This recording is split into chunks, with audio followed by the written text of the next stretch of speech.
할렐루야.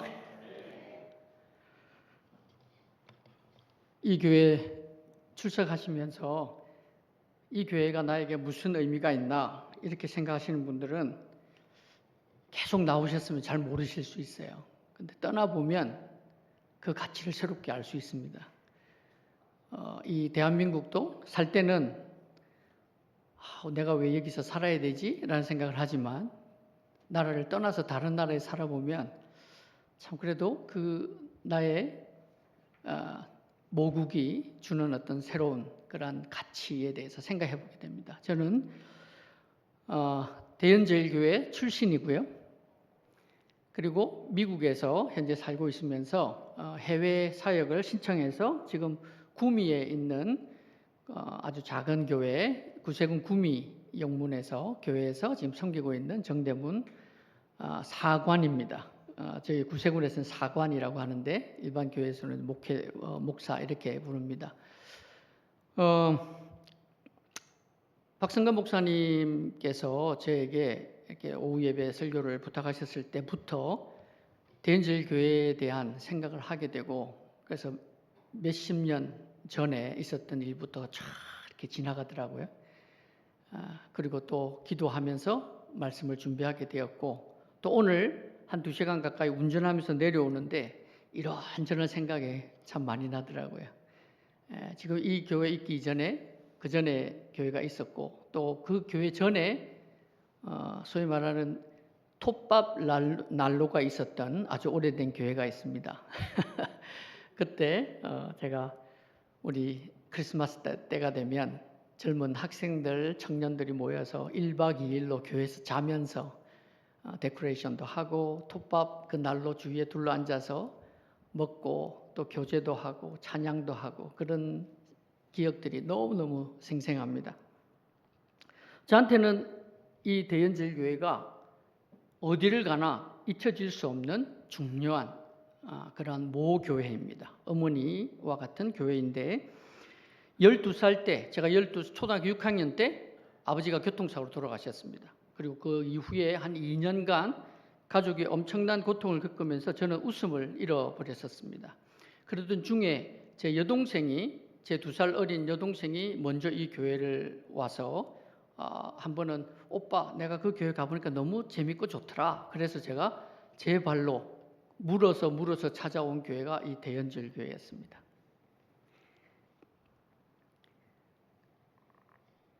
그때가 중학교 2학년 때였고요. 그 이후로 제가 사역자로 헌신하여서 서울로 떠날 때까지 단 한 주도 빠지지 않고 이 교회 예배로 참석하면서 믿음의 삶을 살았던 곳이 바로 대연제일교회입니다. 부모님의 양가 친척들이 다 대대로 불교 집안이었는데 그 당시 제가 기억하기로는 교회에 나가서 예수님을 믿게 된 사람 제가 처음이었습니다. 그래서 그때 열심히 배운 대로 제사도 이렇게 제가 거부하고 그런 과정에서 많은 어려움을 겪었지만 그렇지만 바로 예수 그리스도를 통해서 죄를 사함받고 하나님의 자녀가 될 수 있다는 것을 배웠던 곳이 바로 이 대연제일교회입니다. 그리고 1983년도에 학생의 여름 수련회에서 성령을 체험하게 되고 그리고 영적인 세계에 눈을 뜨고 사역자로 헌신하기까지 영적인 성장을 했던 곳이 바로 이 대연제일교회였습니다. 그리고 서울에서의 10년간의 사역과 중국에서의 약 5년간의 삶 그리고 영국을 거쳐서 미국으로 이주하여 지금은 미국 중앙군국의 구세군 사관이 된 지금까지 저의 영적인 고향은 언제나 대연제일교회였습니다. 감사하게도 저를 초대해 주신 분이 우리 박성근 목사님. 그 당시 제가 청년으로 있을 때 청년의 목사님으로 청년 담당 목사님 오셨을 때 저희들이 너무너무 친하게 지냈었습니다. 영성이 요만할 때부터 막 집어 던지면서 놀고 그렇게 했을 때 엊그제 같은데 정말 이렇게 그런 목사님이 계시고 이면아 사모님이 계시고 또 여기에 제가 아직까지 얼굴을 기억하고 계신 분들이 여기 있는 것을 볼 때 참 친근감을 느끼게 됩니다. 제가 여기 또 잠시 학생회 담당 전도사로도 잠시 있었거든요. 그때 중국에 있다가 다시 한국에 와서 다시 영국으로 제가 공동체로 가기 이전에 잠시 머물렀는데 그때 이후로 약 20년 만에 제가 여기에 오게 되는 것 같습니다. 그렇기 때문에 제가 살아왔던 많은 부분들을 이렇게 나누고 싶지만 시간 관계상 그것은 혹시라도 다음에 하나님 허락하시면 하기로 하고요. 오늘은 말씀에 집중해서 말씀을 보기를 원합니다. 오늘 제가 찬양하는 중에 보면서 오늘 설교 제목이 믿음의 선한 싸움인데 왜 우리가 믿음의 선한 싸움을 싸워야 되냐? 만약에 반대로 생각해서 믿음의 선한 싸움을 싸우지 않아야 된다 아니면 않아도 된다라고 생각하는 이유를 찾으라면 아마 수만 가지의 이유가 있을 겁니다. 건강이 좋지 않아서, 가난해서, 내가 바빠서 엄청나게 많은 이유가 있을 거예요. 그러나 나중에 하나님 앞에 서게 되면 그 어떤 핑계도 소용이 없습니다. 왜냐하면 그 믿음의 싸움은 누가 대신 싸워주는 게 아닙니다. 어떤 큰 교회에 내가 속해 있다 그래서 그 교회의 이름의 덕을 봐서 하나님 앞에 섰을 때 천국에 들여보내주는 게 아닙니다. 오직 내 스스로 하나님 앞에서 이 믿음의 선한 싸움을 싸우고 오늘 말씀처럼 영생을 취할 때 그때 우리는 하나님 나라에 들어가게 될 줄로 믿습니다. 그렇기 때문에 오늘 또 말씀해 보면 뭐라 그러셨습니까? 우리 주 예수 그리스도께서 나타나실 때까지, 즉 이 땅에서 우리의 생명이 다할 때까지 개인적인 삶에 있어서는요. 그러나 뿐만 아니라 예수님께서 이 땅에 심판하기 위하여 재림하실 때까지 성도라면 누구나 해야 될 그것이 바로 믿음의 선한 싸움이라는 것입니다. 그래서 흠도 없고 책망받을 것도 없이 이 명령을 지키라 이렇게 말씀하셨습니다. 이것은 우리 각자에게 주어진 것이고 누구도 대신할 수 없는 것입니다. 저도 이제 곧 얼마 있으면은 이제 60입니다만은 나이가 좀 먹었으니까 대충 이제는 조금 한 발 물러서서 그런 이야기를 할 수가 없어요. 나중에 제가 결론적으로 말씀드립니다만은 아브라함이 몇 세 때 부르심을 받았습니까? 75세. 모세는 몇 세 때 부르심을 받았나요? 80세. 그죠? 그 다음에 심지어는 오늘 제가 말씀드린 갈렙은 몇 세 때 이렇게 저 가장 강했던 헤브론 그 지역을 저에게 주십시오 라고 이야기했을까요? 85세. 그보다 더 대단한 분이 사실 제 주변에 있어요. 제 장인 어른이신데 90세이십니다. 그런데 지금 아프리카 대륙 옆에 있는 마다가스카르 섬에서 선교하고 계세요. 거기에 벌써 7년, 8년째 계시는데 스스로 집을 지으시고 아이들에게 공부도 가르치는 그런 학교도 만드시고 지금 한 200명 가까이가 모이는 하나의 작은 마을을, 교회를 중심으로 마을을 하고 계십니다. 거기에다가 그린 아프리카라는 프로젝트를 세우시고 묘목, 나무를 수만 주 심어서 지금 특히 바닐라를 재배하는 나무를 심어서 나눠주는 운동을 하고 계세요. 이분이 90세신데 이분의 여러 가지 치아부터 해가지고 여러 가지 건강 체크하기 위해서 한국에 들어오셨습니다. 들어오셨을 때 저희들이 추석 때 올라가서 서울에서 만나 뵀는데 이분이 뭐라 하시냐면은 앞으로 우리는 별 탈 없으면 120세까지 산다. 나는 이제 90세인데 앞으로 30년 동안 뭘 해야 될지 나는 지금 기도하고 있다. 이러시더라고요. 그러니까 이분은 아프리카 그 마다가스카르에서 제대로 된 치과 의사가 없어가지고 이 치료를 잘못 받으셔서 다 내려앉으신 거예요. 그래서 한국에 오시자마자 이를 뽑으시고 임플란트를 하시고 하루에 임플란트 4개를 이를 뽑고 임플란트 4개를 하는데 보통 젊은 사람도 그냥 거의 몸살을 앓아서 일어나지를 못한대요. 그런데도 한 2, 3일 죽 드시더니 그 다음에 야 배고파서 안 되겠어 밥 줘. 그러시고 얼마나 바쁘게 다니시는지 모릅니다. 그러니까 저 같은 사람은 뭐 60인데 나중에 70, 80이 돼도 아무 말 못하죠. 제가 왜 이 말씀 드리냐면 우리가 가야 할 이 믿음의 싸움, 선한 싸움은 나이 때문에 핑계댈 수 없다는 겁니다. 이제는 내가 뭐 적당히 좀 쉬어야지. 쉬면은 뭐 하는 것입니까? 죽을 날만 기다리는 것인가요? 얼마나 불행합니까, 그거는. 마지막 하나님께 부르시는 그날까지 하나님이 주신 사명, 그 소명 때문에 산다면 하나님께서 그 소명을 이룰 수 있도록 건강도 주실 줄로 믿습니다. 저희 장인어른은 정말 건강하셔요. 여기에 반점도 없으세요.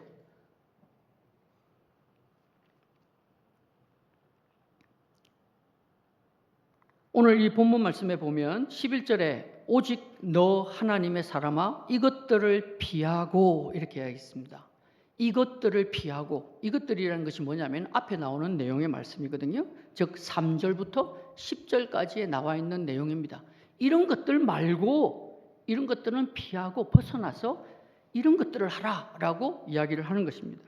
그 앞에 나와 있는 3절에서부터 10절까지의 내용은 뭐냐면은 예수 그리스도의 말씀과 교훈을 따르지 않고 스스로 교만하여서 아무것도 모르면서 변론과 언쟁으로 투기와 분쟁을 일으키고 비방과 악한 생각을 하는 것을 피하라는 말씀입니다.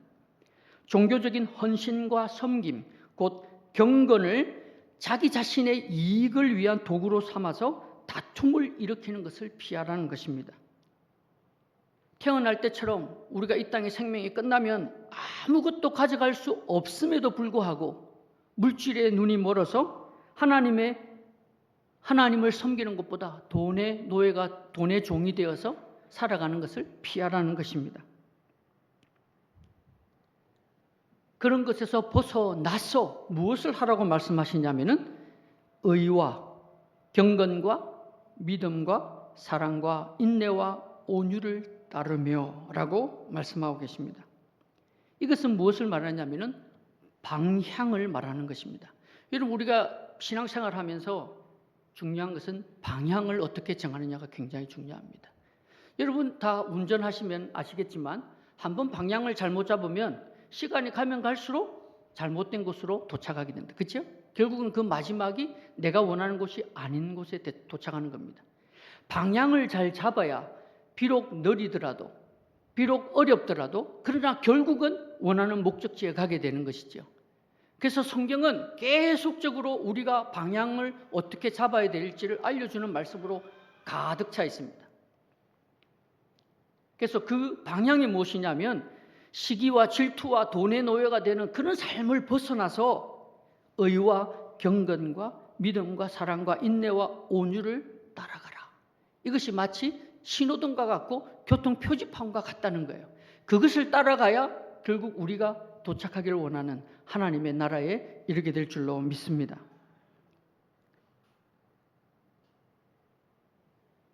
건강도 저는 마찬가지라고 생각합니다. 이제 연세 드신 분들은 다 누구나 느끼는 것이죠. 기능을 하나씩 잃어간다는 것. 저도 별 수 없습니다. 몇 년 전부터 노안이라는 것이 생기더니 앞이 흐려지고요. 시력도 나빠지고요. 심지어는 나중에는 어느 날 갑자기 망막이 터져버리더라고요. 그래서 제가 미국에 제 딸 결혼식 할 때 갔을 때 이제 한 4주 정도 휴가를 받아서 거기 가서 있는 동안에 망막 찢어진 곳을 이렇게 레이저로 이렇게 치료하는 그런 것을 했습니다. 어쨌든 제가 말씀드리고자 하는 것은 우리의 육체는 시간이 지나면서 노화 현상에 의해서 기능을 점점 잃어갑니다. 그죠? 그리고 특히 미국에서는 운전을 하지 못하면 우유 한 통도 사러 가기 힘들어요. 그런데 나중에 80, 90이 되어서 시력이 나빠지면 운전면허증을 빼앗기게 됩니다. 더 이상 운전 못하게 해요. 그랬을 때에 그 노인분들이 제 교회에 나오시던 분들이 얼마나 실망하는지 모릅니다. 정말 세상을 다 잃어버린 것 같이 절망해요. 여러분, 우리의 육신은 그렇게 기능이 점점 잃어져 가고 정말 죽음이라는 문턱으로 향해서 나아가게 됩니다. 그러나 우리가 신앙을 가졌다는 것이 다른 것은 무엇이냐면은 사도 바울의 고백처럼 우리의 육신은 날로 후패하나 내 속사람은 날마다 새롭도다. 예. 이것이 없으면 우리는 믿지 않는 세상 사람들과 똑같을 수밖에 없습니다. 어떤 기능을 잃고 어떤 부분이 아프지만 그것을 어떻게 믿음으로 극복하느냐가 중요한 것입니다. 그래서 어느 날 갑자기 새벽에 일어나서 기도하던 중에 너는 왜 너 눈에 대해서 네가 지금 제가 또 굉장히 이 눈이 메말라서 하루에 몇 번씩 이 인공 눈물 약을 넣지 않으면 견딜 수가 없고 운전을 잘 못할 정도였어요. 그런데 어느 날 왜 도대체 너는 그것에 대해서 기도하지 않냐라는 마음을 주시더라고요. 그렇구나. 내가 하나님 앞에 기도한 적이 없네. 그러고는 이제 제가 아침에 일어나면 그냥 눈 뜨자마자 엎드려서 이 손을 이렇게 가리고 기도하기 시작합니다. 하나님, 제 눈을 좀 고쳐주세요. 어떻게 됐을까요? 지금은 인공 눈물을 전혀 쓰지 않습니다. 그리고 안경도 3-4개 있지만 안경을 쓰지 않습니다. 왜냐하면은 제가 사역하는 데 있어서 너무너무 많은 방해가 되니까 힘들거든요. 그러니까 제가 말씀드리고자 하는 것은 우리의 생명뿐만 아니라 영혼 구원뿐만 아니라 우리의 육체도 우리가 하나님의 소명을 이루고 하나님 뜻을 위해서 살기를 원하면 하나님께서 치유하실 줄로 믿습니다. 분리시킬 수 없다는 겁니다. 왜냐하면 우리의 모든 것은 하나님의 소유이기 때문입니다. 우리가 분리해서 이것은 하나님의 것, 이것은 내 것이라고 하면 그 가운데 문제가 생기는 겁니다. 한번 우리의 삶을, 우리의 생명을 하나님 앞에 드렸으면 우리가 가진 모든 것, 물질을 포함해서 우리에게 관련된 모든 것은 하나님과 관련이 있다는 것을 믿으시길 바랍니다.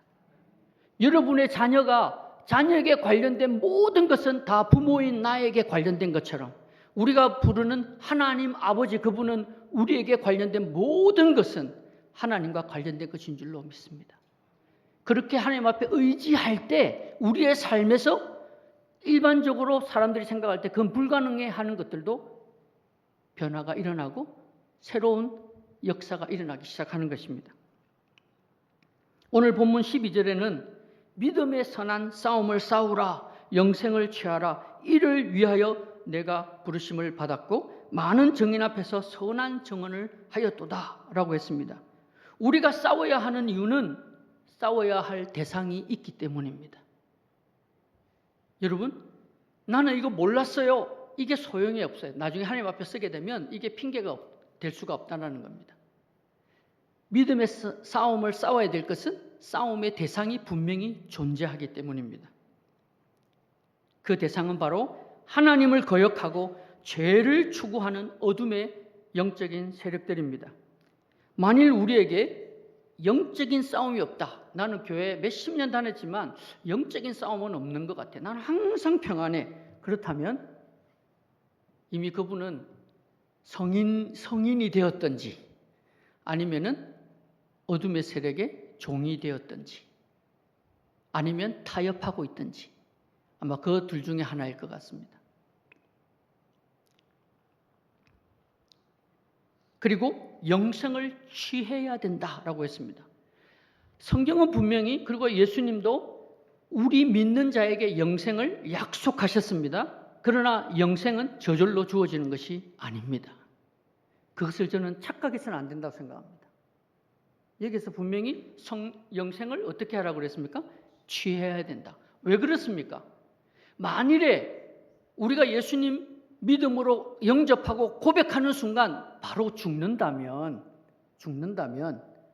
그냥 엘리베이터 타고 그냥 바로 천국으로 올라간다면 싸움도 필요 없고 취할 필요도 없는 거죠. 그죠? 그냥 엘리베이터 타고 그냥 가는 거죠. 그러나 우리가 예수님 영접한 다음에 여전히 이 땅에서 살아남아야 할 시간들이 있다는 겁니다. 그래서 싸워야 되고, 그래서 영생을 취할 때까지 믿음의 선한 싸움을 싸우지 않으면 안 된다는 것입니다.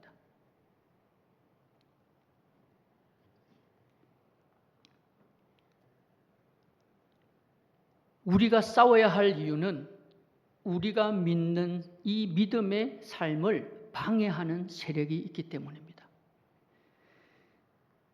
이 영적인 싸움을 싸워야만 우리는 영생을 취할 수 있습니다. 그렇다면 이 믿음, 우리의 믿음을 방해하는 세력은 무엇일까요? 그 대상을 분명히 알아야 우리가 싸울 수 있지 않겠습니까? 예, 싸움의 대상을 분명히 알아야 싸울 수 있고 이길 수 있는 것이죠. 예수님은 우리가 싸워야 될 대상을 세상의 임금이라고 부르셨습니다. 요한복음 12장과 14장, 16장에서 세상의 임금이라고 말씀하셨습니다. 그런가 하면 사도 바울은 그 세력을 에베소서에서는 공중의 권세 잡은 자, 그리고 고린도후서에서는 이 세상의 신이라고 불렀습니다. 여러 이름으로 표현되지만 그 이름들의 근본적인 이 우리의 싸움의 대상자 누구냐면은 대적 혹은 고발자라는 이름의 의미를 가진 사탄입니다. 그리고 그를 따르는 마귀와 같은 종로를 타는 악한 영들입니다. 문제는 이 영들이 우리가 생각할 때 그냥 성경에서 하는 이야기야, 그것이 아니라 실제로 우리 인간 사회 속에서 영적인 역사를 하고 회방을 한다는 것입니다. 성경은 뿐만 아니라 그 사탄과 마귀의 세력에 대해서 그 결말을 이미 정해놓고 이야기하고 있습니다. 그 내용이 어디에 나오냐면 요한계시록 20장에 나옵니다. 천년이 참에 사탄이 그 옥에서 놓여 나와서 땅의 사방 백성 곧 곡과 마국을 미혹하고 모아 싸움을 붙이리니 그 수가 바다의 모래 같으리라. 그들이 지면에 널리 퍼져 성도들과 진과 사랑하시는 성을 두루매 하늘에서 불이 내려와 그들을 태워버리고 또 그들을 미혹하는 마귀와 불과 유황못에 던져지니 그들을 미혹하는 마귀가 불과 유황못에 던져지니 거기는 그 짐승과 거짓 선지자도 있어 세세토록 밤낮 괴로움을 받으리라. 여러분, 우리 육신의 죽음이 있는가 하면 둘째 사망이 있습니다. 둘째 사망은 영원히 불타는 이 유황못에 던져지는 것입니다. 그러나 이 둘째 사망은 우리 인간을 위해서 만드신 것이 아니라 바로 이 사탄과 마귀들을 집어넣으시기 위해서 만드신 것입니다. 그러나 우리가 하나님 편에 속하지 못하고 어둠의 영에 속하게 되면 그들이 마지막 둘째 사망에 들어갈 때 같이 들어가게 되는 것이겠죠. 여기서 요한계시록 20장에 나오는 마귀는 그 대표적인 사탄을 의미하고요. 그리고 그 짐승이라는 것은 물에서 올라왔다라고 표현되어 있는 짐승인데 이 짐승은 정치적, 군사적인 권력을 행사하는 그러한 어둠의 영입니다. 그런가 하면 또 다른 거짓 선지자라는 것이 나오는데 이것은 땅에서 올라왔다라고 이야기를 하는 이 짐승은 거짓 영을 주어서 우상 숭배를 하게끔 만드는 영이라고 성경은 기록하고 있습니다. 바로 이 악한 영적인 세력들이 바로 우리가 싸워야 될 대상입니다.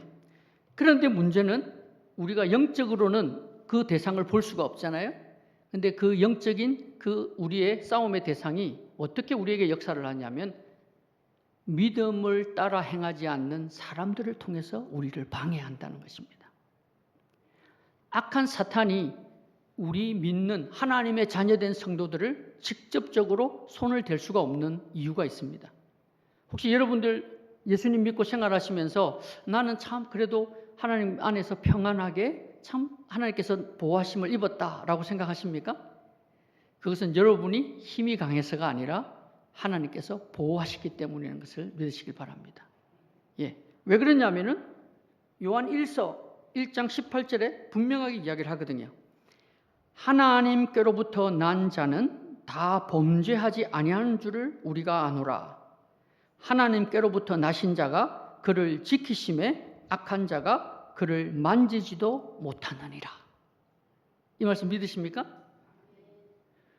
여러분, 어떤 사고나 질병이나 이런 모든 것들을 우리가 다른 사람에 비해서 비교적 좀 적게 경험한다. 그리고 그런 것들이 참 없이 생활할 수 있다. 이런 것은 하나님의 보호하심이 있기 때문이라는 것을 믿으시길 바랍니다. 하나님께로부터 나신 자는 곧 예수 그리스도를 의미하고요. 하나님께로부터 난 자는 바로 거듭난 성도들을 이야기를 합니다. 하나님께로부터 난 자는 다 범죄하지 아니하는 줄을 우리가 아노라. 이 말씀 무슨 뜻이냐면 악한 영이 우리로 하여금 억지로 원하지 않는 죄를 짓게끔 할 수가 없다라는 겁니다. 다르게 표현하면 즉 우리가 예수님을 믿고 하나님의 자녀가 되었음에도 불구하고 우리가 죄를 짓는다고 하면 결국은 우리는 흔히 사탄이 유혹해서 이렇게 이야기할 수 있겠지만 결국은 우리 책임이라는 거죠. 우리가 죄를 선택하기 때문에 죄를 짓는다는 것입니다. 왜냐하면 악한 영이 우리를 손을 댈 수 없다라고 분명히 이야기하고 있기 때문입니다.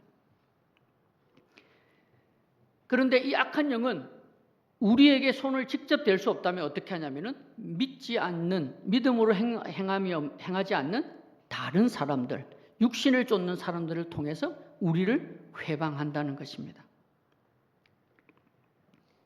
바라옵기는 저나 여러분 모두가 복음의 회방꾼이 아니라 복음을 위해 믿음의 선한 싸움을 싸우는 하나님의 자녀들이 다 될 수 있기를 바랍니다. 믿음의 선한 싸움을 싸우는 대상을 이제 우리가 알았습니다. 사탄과 그에 속한 악한 영들이다라고 하면 구체적으로 그럼 어떻게 싸워야 될 것인가? 여러분 영적인 싸움 이러면 제일 먼저 생각나는 성경 구절이 있으신가요? 딱 생각나는 게 있잖아요. 그러니까 군인이라는 걸 어떻게 제일 알 수 있죠? 제일 먼저 아는 게 군복이잖아요. 우리 예수 믿는 사람에게도 군복 같은 게 있는데 그걸 뭐라 그러냐면은 하나님의 전신갑주. 그죠? 에베소서 6장에 나오죠? 하나님의 전신갑주. 진리의 띠를 띠고 의의 호심병을 붙이고 믿음의 방패와 그때 구원의 투구를 쓰고 여러 가지 아마 설교를 통해서 잘 아실 겁니다. 이것에 대해서는 구체적으로 더 많은 것을 나눌 수 있겠지만 이것은 이미 다 아신다는 것으로 전제하에 그러면 이 전신갑주를 입고 어떻게 그러면 진짜로 싸워야 되느냐 하는 것입니다. 그 내용이 오늘 야고보서에 보면 나오는데요. 야고보서 4장 7절, 8절에 보면 이렇게 나옵니다. 야고보서 한번 찾아볼까요?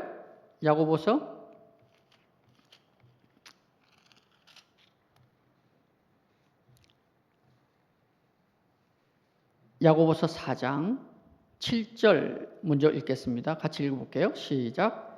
그런즉 너희는 하나님께 복종할지어다. 마귀를 대적하라. 그리하면 너희를 피하리라. 아멘. 예루살렘 교회의 실제적인 지도자였던 예수님의 친형제로서 나중에 예수님을 믿게 된 그 야고보가 하는 말입니다. 그런즉 너희는 하나님께 복종할지어다. 마귀를 대적하라. 그리하면 너희를 피하리라. 여기서 순서가 중요합니다. 쉽게 말하면 복종하고 대적하라인데 이게 순서가 바뀌어가지고 대적하고 복종하라 이게 되면 안 되는 거예요. 왜냐하면 우리의 육신을 입은 연약함으로는 영적인 세력을 싸워서 이길 수가 없습니다. 백전백패입니다. 우리 자신의 힘만으로는 이길 수 없어요. 우리가 이길 수 있는 방법은 하나님께서 우리와 함께 하셔야 됩니다. 그래서 야고보는 복종을 먼저 이야기하고 있는 거예요. 여호와께 하나님께 복종하라. 그 다음에 어떻게 해요? 대적하라. 왜냐하면 우리가 하나님과 한편이 될 때 우리 혼자가 아니라 하나님께서 우리와 함께 하시기 때문에 백전백승을 하게 될 줄로 믿습니다. 그런데 우리가 어떻게 하면 하나님과 함께 하게 될까요? 다른 방법 없습니다. 하나님과 함께 할 수 있는 방법은 복종, 순종밖에 없습니다. 믿음은 행함과 함께 일한다 그랬잖아요. 정말 믿으면 행동이 자연스럽게 따라옵니다. 여러분들이 지금 의자에 앉아 있는 이유는 대단한 믿음을 가졌기 때문입니다.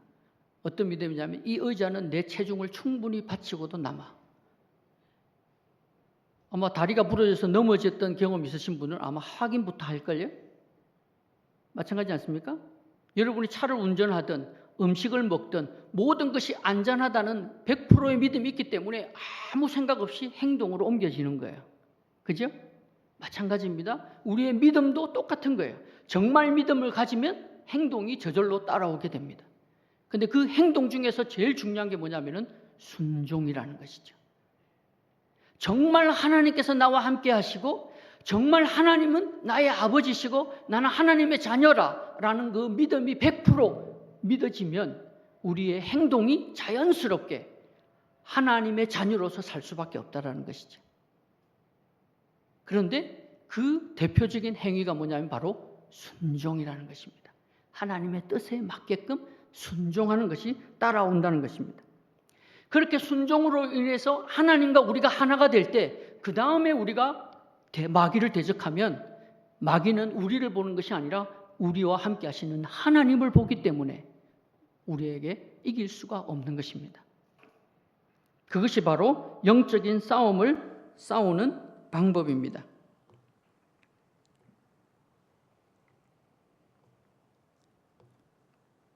그리고 야고보는 이렇게 이야기를 합니다. 8절부터 10절까지 내용에 보시면은 하나님을 가까이 하라.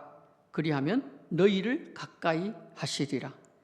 죄인들아 손을 깨끗이 하라. 두 마음을 품은 자들아 마음을 성결하게 하라. 슬퍼하며 애통하며 울지어다. 너희 웃음을 애통으로 너희 즐거움을 근심으로 바꿀지어다. 주 앞에서 낮추라. 그리하면 주께서 너희를 높이시리라. 흔히 우리가 신앙생활 하면서 왜 하나님은 다른 사람은 다 들어주는 것 같은데 내 기도는 안 들어주지? 왜 하나님 내 있는 상황을 잘 안 알아주시지? 왜 나한테 안 오시지라고 이야기를 합니다만은 근본적으로 신앙은 우리가 하나님께 가는 것입니다. 우리가 변해야 상황이 바뀝니다. 하나님이 사람을 쓰실 때에 그 사람 있는 그곳에서 하나님께서 가셔서 거하시는 게 아닙니다. 하나님은 불러내십니다. 아브라함을 자기 본토 친척집에서 우상이 가득했던 그곳에서 불러내셔서 하나님이 새롭게 하실 땅으로 불러내신 거죠. 모세도 애굽의 왕궁에 있지 아니하고 불러내셔서 광야에서 만나셔서 다시 사명을 주고 보내십니다. 왜 그러냐 하면 거룩하신 하나님은 더 이상 변할 것이 필요 없는 분이에요. 변해야 된다면 우리가 변해야 되는 거죠. 죄가 많고 문제투성인 우리가 그 가운데서 나오는 변화가 필요하다는 겁니다.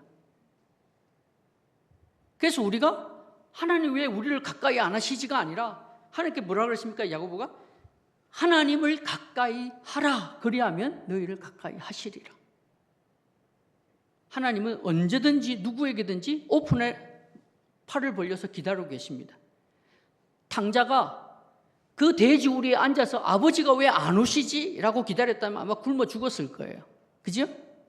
내 아버지 집을 기억하고 돌아갔기 때문에 아버지를 만날 수 있었고 아들로서 다시 회복되고 모든 것이 치유가 되는 역사가 일어났던 것입니다. 결국 우리의 신앙은 하나님께로 방향을 잘 잡아서 한 걸음씩 나아가는 것입니다. 그래서 내가 몇십 년간 교회를 섬겼고 얼마나 이런 봉사를 했고 저런 봉사를 했고 안타깝지만 그것은 구원에 전혀 어떤 도움이 안 됩니다. 그걸 보고 하나님 나라 들여보내주는 게 아니라는 거지. 그것이 가치가 없는 게 아니라 그것은 믿음과 신앙생활의 열매라는 거죠. 섬기고 봉사하고는 열매일 뿐. 그것은 오히려 우리 믿음의 에너지를 사용해서 만든 결과일 뿐이에요. 봉사와 수고를 통해서 우리가 믿음이 더 커진다고 생각해서는 안 됩니다. 믿음이 커지는 방법은 하나님께 붙어 있어야 됩니다. 하나님께로부터 믿음이 그 힘을 얻는 것이지 그 다음에 열매로서 봉사하는 것이지 내가 봉사하면 할수록 더 믿음이 좋아질 거야. 그렇지 않습니다. 하나님과 함께하는 시간 없이 계속 봉사만 하면 나중에는 탈진하게 돼요. 영어로 번아웃 된다 그러죠? 나중에 쓰러진다니까요. 왜 그러냐면 들어오는 게 없는데 계속 나가기만 하면 어떻게 되겠습니까? 결국은 하나님과 가까워질수록 천국에 갈 확률이 높아지는 거예요. 저는 그렇게 생각합니다. 천국은 다 하나님과 가까운 관계에 있는 사람만이 가는 곳입니다. 하나님 그분하고의 관계없이 얼마나 교회 열심히 섬겼냐? 글쎄요. 저는 성경에서 어느 성경에서도 그것은 천국을 구원을 보장한다는 말은 들어본 적이 없습니다. 문제는 하나님과 얼마나 가까운 관계를 가지면서 사느냐. 쉽게 말하면 언약의 관계 속에 들어가느냐 못 들어가느냐입니다. 하나님과 우리 개인 한 사람 한 사람 간에 언약의 관계가 될 때 그 언약 때문에 하나님께서 우리를 하나님 나라에 들어가게 하시는 것입니다.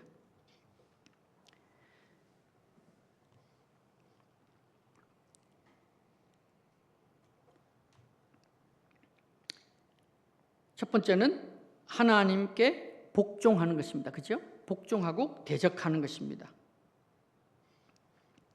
그 다음에 또 한 가지 영적인 싸움을 방법 중에 하나는 영생을 제대로 하는 겁니다. 여러분, 영생이 뭘까요? 영원히 사는 게 그냥 영생일까요? 그러면 지옥에 가서 불타는 연못에서 영원히 살면 그게 영생입니까? 그게 우리가 원하는 영생이 아니잖아요. 그죠? 영원히 산다는 것이 영생이 아니라 우리가 정말 바라는 영생은 다른 데 있습니다. 예수님께서 그걸 말씀해 주셨어요. 요한복음 17장 3절에 보면 이렇게 나와 있습니다. 요한복음 17장 3절에 뭐라 하시냐면은 예수님께서 영생은 곧 유일하신 참 하나님과 그가 보내신 자 예수 그리스도를 아는 것이니이다. 예수님께서 잡히시기 전에 거의 마지막에 공개적으로 제자들을 위해서 기도하시면서 하신 말씀이에요. 영생은 유일하신 참 하나님과 그가 보내신 자 예수 그리스도를 아는 것이니이다. 여러분, 예수 그리스도를 아십니까? 그리고 예수 그리스도를 보내신 하나님을 알고 계십니까? 그렇다면 여러분은 영생을 가지신 줄로 믿으시길 바랍니다. 그게 영생이라는 거예요. 그냥 영원히 산다는 그 자체가 영생이 아니라 이 땅에 사는 동안 이미 하나님 아버지와 또 그가 보내신 예수 그리스도를 안다면 우리는 영생을 이미 얻은 상태에서 사는 것입니다. 그래서 우리의 육신의 삶이 끝나면 정말 영원한 그 삶으로 들어가게 될 줄로 믿습니다.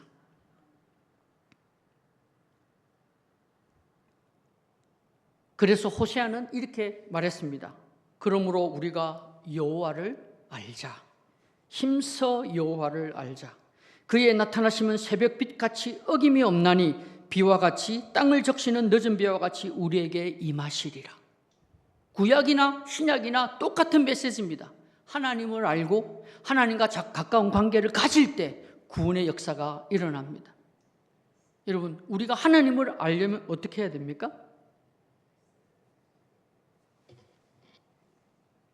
이거밖에 없어요. 그렇게 하기 위해서 우리에게 이걸 주신 겁니다. 조금 더 강조해서 말씀드리면 여러분이 그냥 성경 매독해야지, 아니면 성경 안 읽으면 또 목사님한테 혼나니까 좀 읽어야지, 그렇게 읽으면 별 소용이 없어요. 근데 정말 하나님을 알고 싶어서, 정말 하나님과 가까워지고 싶어서 성경을 열면 그 순간 여러분은 하나님과 대면하여 앉은 것과 같습니다. 왜냐하면 그 말씀이 바로 하나님께서 우리에게 함께 하시는 그 순간이기 때문입니다. 그래서 하나님을 사모하는 마음으로 말씀을 계속 읽으세요. 그렇게 해서 그 말씀을 여러분 안에 채우면 채우는 만큼 불필요한 잘못된 것들은 더 많이 빠져나갈 줄로 믿습니다. 여러분, 저는 구세군 사관이 되기 전에 제가 서울에서 개척교회를 잠시 했었거든요. 근데 뭐 실패했죠. 그 길로 제 장인어른이 중국에 와서 젊은 청년들을 위해서 선교 좀 하자. 그래서 제가 핑계대고, 선교라는 핑계대고 부르심에서 도망간 거죠. 그래서 약 14년간 떠돌이 생활을 했습니다. 신앙의 밑바닥도 경험했고요. 그러다가 구세군을 만났거든요. 구세군 만나기 이전에 제가 뭘 했냐면은 미국에서 처음으로 세금을 내는 세금도 처음 내봤어요. 그전에 다 교회 안에서만 생활했기 때문에. 그래서 최저임금 시간당 8불 50 받아서 조립하는 것도 하고 그런 적을 해본 적이 있습니다. 그러면서 제가 우리 성도님들이 이렇게 고생해서 주일날 와서 때로는 졸기도 하시고 이렇게 해서 헌금도 하시는구나. 그때 제가 처음으로 깨달았죠. 그래서 정말 그 이후로부터는 조는 분이 있어도 절대 뭘 하지 않습니다. 근데 제가 사관이 되기 전에 뭘 했냐면은 2주에 한 번씩 5박 6일 정도 출장을 나가야 돼요. 그것도 5개, 6개 주를 막 다니면서 한 번 나가면 한 2,500마일 정도를 운전해서 다니면서 오다를 받아오는 이런 생활을 하는데 호텔에 매일같이 가서 잡니다. 근데 호텔에 들어가면 이제 피곤하니까 누워서 이거 하잖아요. TV 보면서 채널만 돌리고 있는 거죠. 근데 우리 한국도 요즘은 케이블 TV라 위험한 방송이 좀 많이 나오죠. 근데 미국은 그 당시만 해도 더 심했거든요. 돌리다 보면 이거 아닌데 싶은 게 있다고요. 그러다 보면 이거 돌리다가 한두 시간 간단 말이에요. 그래서 제가 이건 아니다, 안 되겠다. 그래서 어떻게 하냐면 제 아내하고 이야기를 하고 나서 내가 기타하고 성경책하고 컴퓨터를 노트북을 가져가야 될 것 같아. 그 다음부터 어떻게 했냐면 호텔에 들어가면 큰 타올, 목욕 타올을 TV에 딱 덮어놓고 그 다음부터 찬양을 틀어놓고 그 다음에 성경 말씀을 타이핑하기 시작하는 거예요. 그리고 자기 전에 기타 치면서 찬양하고 또 아침에 일어나면 기타 치면서 찬양하면서 오늘 하루의 삶을 인도해 달라고 기도하고 그렇게 말씀을 타이핑하기 시작한 거예요. 그런데 한 6개월 정도 지나니까요 놀라운 일이 일어나더라고요. 그 이전에 인간이기 때문에 느낄 수 있는 그런 많은 유혹들이 말씀이 차곡차곡 쌓이기 시작하니까 저절로 이게 줄어들기 시작하더라고요. 여러분 이 컵에 아무것도 없는 것 같지만 물이 채워지기 전에 아무것도 없는 것 같지만 그래도 공기나 여러 가지 먼지가 있을 수 있죠. 그러나 여기에 깨끗한 물을 부으면 붓는 만큼 그것들이 어떻게 됩니까? 나오게 되는 거죠. 우리의 심령 안에 우리의 속사람에 하나님의 말씀을 채우면 채울수록 하나님에게 속하지 않은 많은 것들은 다 떠나가게 될 줄로 믿습니다. 그것이 경건 생활이고 그것이 하나님과 우리 관계가 가까워지는 방법입니다. 마지막으로 그리고 성경 말씀을 알아야 여러분 잘 아시는 전신갑주 중에서 유일하게 공격으로 쓸 수 있는 게 있어요. 그게 뭐죠? 성령의 검인데 성령의 검은 뭐라 그랬어요? 하나님의 말씀입니다. 하나님의 말씀 이것이 없이는 공격할 수가 없어요. 마지막으로 믿음의 선한 싸움을 싸우는 방법은 성령 안에서 기도하는 것입니다. 우리가 기도하지 않으면 멋있는 아주 단단하고 좋은 전신갑주는 입었지만 졸고 있는 것 같은 거예요. 기도하지 않으면 전신갑주를 입었지만 졸고 있는 것입니다. 졸고 있으면 싸워보나 마나죠. 그죠? 그래서 에베소서 6장 18절 이렇게 이야기합니다. 모든 기도와 간구를 하되 항상 성령 안에서 기도하고 이를 위하여 깨어 구하기를 항상 힘쓰며 여러 성도를 위하여 구하라. 전신갑주에 대해서 쫙 이야기하고 난 다음에 맨 마지막에 기도가 나오는 이유가 그것입니다. 아무리 훌륭한 갑옷을 입고 있어도 기도하지 않으면, 영적으로 깨어있지 않으면 싸움을 싸울 수가 없다라는 것입니다.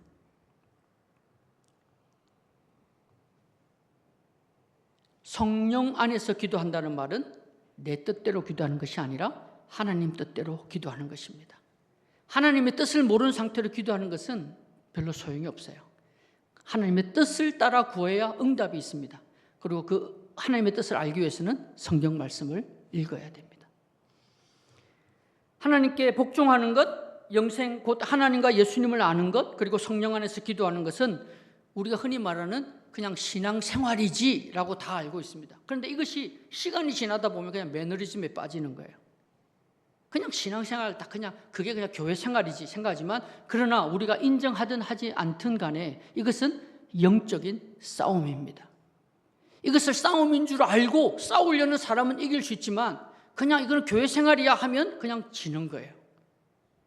여러분, 이 자리에 앉아 계신 저와 여러분은 이러한 영적인 싸움을 싸울 수 있기를 바랍니다. 이걸 싸워야만 영생을 취할 수 있습니다. 이제 마지막으로 말씀드립니다. 제가 대학생 때인가 고등학생 때인가 것 같아요. 그 당시에 제가 본성가대 고등학교 2학년 때 본성가대 지휘하고 했었거든요. 근데 제가 그 당시에 좀 나쁘게 말하면 무례한 청년이었고, 좋게 말하면 뭐 어협심이랄까 그런 게 있는지 모르겠는데, 그 당시에 톱밥 난로 있던 교회에 비가 많이 샜었거든요. 그래서 비가 오면 여기저기 막 뚝뚝 떨어져서 양쟁이 받쳐놓고 막 그랬었거든요. 근데 어느 날 갑자기 제 마음에 그런 생각이 드는 거예요. 도대체 우리 집사님들, 장로님들 뭐 하시지? 이 교회를 좀 건축을 하시든지 하지. 그러고 제가 당돌하게 어떻게 했냐면은 방을 하나 붙였어요. 벽에, 교회 벽에다가. 교회는 물이 새는데 성도님들의 집은 어떠신가요? 뭐 이렇게. 어쨌든 그러고 나서 얼마 안 있다가 교회 건축이 시작됐었습니다. 예. 어쨌든 제가 왜 이 말씀 드리냐면, 이제 대인절교회가 하나님의 은혜로 성장하고 또 성장해서 이제 곧 들어가게 되실 큰 성전을 앞에 놓고 있지 않습니까? 여러분, 이 성전은 그냥 보기 좋은 건물이 아니라 하나님께서 가득 찬 곡식과 같은 영혼을 열매를 얻게 하기 위한 넓게 새롭게 주신 좋은 밭인 줄로 믿습니다. 그런데 더 넓어진 이 땅이 그냥 황무지로 남을 수 있느냐, 아니면은 좋은 30배, 60배, 100배를 열매를 맺는 좋은 땅이 될 거냐 하는 것은 그 땅을 일구고자 하는 사람이 얼마나 많으냐에 달려 있습니다. 여러분, 그냥 황무지는요, 관리 안 해도 잘 자랍니다. 뭐가 잘 자라나요? 곡식이 잘 자라나요? 예, 주로 잡초들이 많이 자라죠. 예수님께서 하신 말, 가라지가 잘 자라는 겁니다. 그러나 우리가 원하는 열매를 얻으려면 어떻게 해야 됩니까? 땅을 갈아엎고 씨를 뿌려야 되고 물을 대어야 되고 병충해와 싸우는 이 영적인 싸움을 싸우지 않으면 열매를 얻을 수가 없는 겁니다.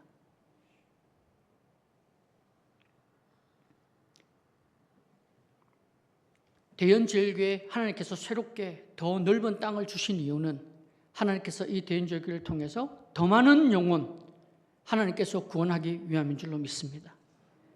그랬을 때 예수님께서 이 넓은 땅을 좋은 밭으로 가꾸기 위해서 길가나 돌밭이나 가시밭길, 저절로 좋은 밭이 되는 게 아니거든요.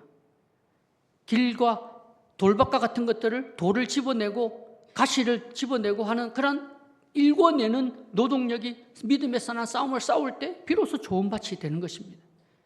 그렇게 믿음의 선한 싸움을 싸울 수 있는 더 많은 일꾼들이 이 가운데서 나와서 정말 대연절기를 통하여 하나님께서 영광 받을 수 있는 30배, 60배, 100배의 영혼을 얻는 결실이 있기를 예수님의 이름으로 축원합니다.